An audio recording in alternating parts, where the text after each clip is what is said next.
ఆంధ్రప్రదేశ్ రాష్ట్రంలో చిత్తూరు ఉమ్మడి జిల్లా Chittoor parliament area Tirupati assembly నియోజకవర్గం తిరుపతి మున్సిపాలిటీలో తిరుపతి టౌనుని పవిత్రంగా నిర్వహించాలని గోశాలలో జరిగే తప్పులను ఎత్తి చూపించారు. మాజీ టీడీపీ చైర్మన్ భూమన తప్పులను తెలుసుకునే ప్రయత్నం చేయకుండా టీటీడీ ఎదురు దాడి చేస్తోంది. ఈవో శ్యామలారావు టీడీపీ ఏజెంట్లుగా మాట్లాడుతున్నారు. ఈవోగా శ్యామలారావు ఉన్నప్పుడు టీటీడీలో స్వామివారికి ఎన్నో అపచారాలు జరిగాయి. గోవుల మరణాలపై దిగజారి మాట్లాడుతున్న వ్యక్తి టీటీడీ చైర్మన్ పదవికి అర్హుడా? కొట్టు సత్యనారాయణ మాజీ మంత్రి. ఆ గోమాతలు చనిపోతున్నాయి. ఇది అక్కడున్న యాజమాన్యం యొక్క ఆలనా పాలన శ్రద్ధ లేకపోవడం వల్ల గోవులు మరణిస్తున్న విషయాన్ని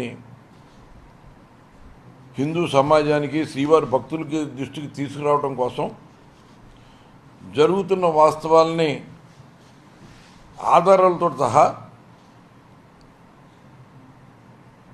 మా వైఎస్ఆర్ కాంగ్రెస్ పార్టీ నాయకుడైనటువంటి మాజీ టీటీడీ చైర్మన్ గారు భూమన కరుణాకర్ రెడ్డి గారి వివరాలన్నీ కూడా వెల్లడించడం జరిగింది.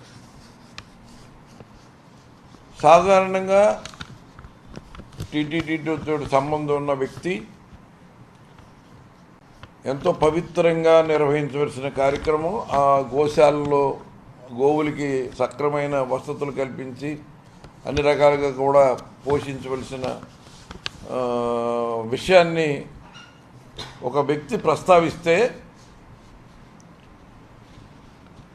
దాన్ని ఏదో ఒక రాజకీయ కోణంతో ఇంకో రకంగానో చూడకూడదు. దానికి సంబంధించి బాధ్యతాయుతమైన టీటీడీ ఏం చేయాలి, దాంట్లో ఉన్న వాస్తవాలు ఎంతవరకు ఉన్నాయి, దాన్ని ఎలాగా మనం సరిదిద్దుకుని ముందుకెళ్ళాలని ఆలోచించకుండా ఆ వాస్తవాన్ని అంగీకరించలేక తప్పుడు ఆరోపణలు చేస్తూ ఎదురుదాడి చేసి జరుగుతున్న లోపాలని డైవర్ట్ చేసేలాగా ఆ గోవుల యొక్క సంరక్షణని పక్కదో పట్టించి డైవర్షన్ పాలిటిక్స్కి అలవాటు పడిపోయి ఇవాళ శ్రీవారి ఆలయ పవిత్రతను కానీ టీటీడీ ప్రతిష్టను కానీ దెబ్బతీసే ప్రయత్నం చేస్తూ ఉన్నారు. ఎందుకంటే దీని మీద మాట్లాడిన వెంటనే ప్రభుత్వం అక్కడున్న ఈవో ఐఏఎస్ అధికారి అతను ఒక తెలుగుదేశం కార్యకర్తలాగా వాడుకుంటూ అతను ఒక టీటీడీ పార్టీకి ఏజెంట్గా ఉన్నట్టుగా అతను ఈవో శ్యామలరావు గారు మాట్లాడటం కూడా నిజంగా అతను మరి దానికి ఆలోచించి మాట్లాడా లేదా? ఇప్పుడు అతను ఈవోగా ఉన్నప్పుడు అతని ఆధ్వర్యంలో ఏ కార్యక్రమం జరిగినా అతను రెస్పాన్సిబిలిటీ తీసుకోవాల్సిన పరిస్థితి ఉన్నప్పుడు అతను రెస్పాన్సిబుల్గా మాట్లాడవలసిన అవసరం ఉంది. అందుకని తెలుగుదేశం పార్టీ ఏదో ఒక అజెండా ఇచ్చినట్టు అజెండాను మోయటమే పనిగా పెట్టుకున్నట్టు ఏ ఆధారం చూపకుండా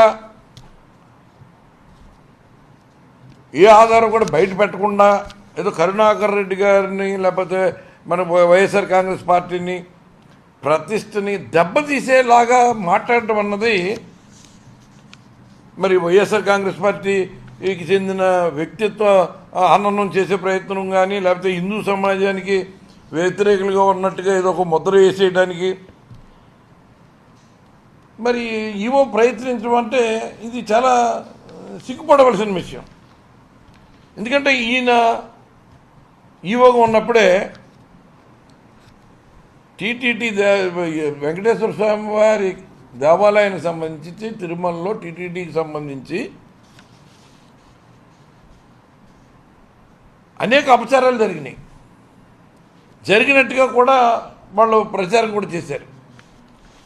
ఆ ప్రచారాన్ని వైఎస్ఆర్ కాంగ్రెస్ మీదకి రుద్దడానికి కూడా ప్రయత్నం చేశారు.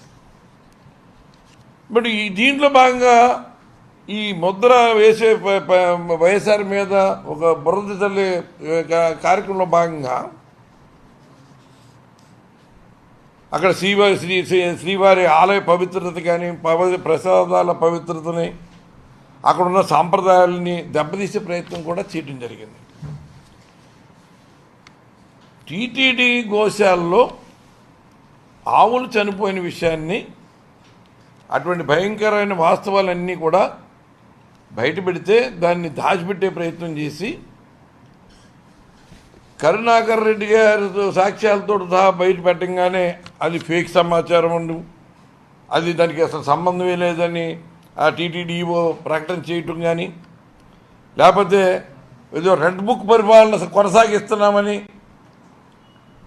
మరి ముఖ్యమంత్రి గారు తనయుడు లోకేష్, ఆయన ఐటీ మినిస్టరు, ఇది ఫేక్ న్యూస్ అంటూ ఆయన ట్విట్టర్లో పోస్ట్ కూడా చేసేసాడు.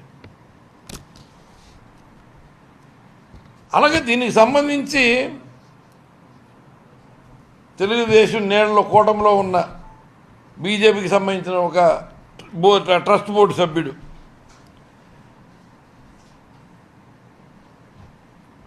ఆయన కూడా దీని గురించి ఆయన స్టైల్లో ఆయన విమర్శలు చేస్తూ ఫైనల్గా గోశాలలో గోవులు చనిపోయినాయన్న విషయాన్ని ఆయన కూడా అంగీకరించి ఏ గోశాలలో అయినా చచ్చిపోతాయి అన్నట్టుగా ఆయన దానికి ఒకరి భాష్యం చెప్పాడు.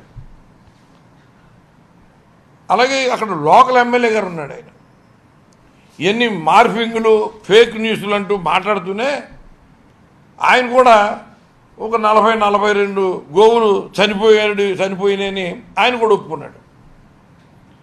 ఇంకా టీటీడీ చైర్మన్ ఏంటంటే అసత్య వార్తలు రాయడానికి బాగా పేరుగాంచిన, గోబెల్ ప్రచారం చేయడానికి పేరుగాంచిన, అశ్లీలమైన దృశ్యాలని ప్రసారం చేయడానికి పేరుగాంచిన ఆ టీటీడీ చైర్మన్ గారు బిఆర్ నాయుడు, ఆయన 22 గోవులే చనిపోయినాయని,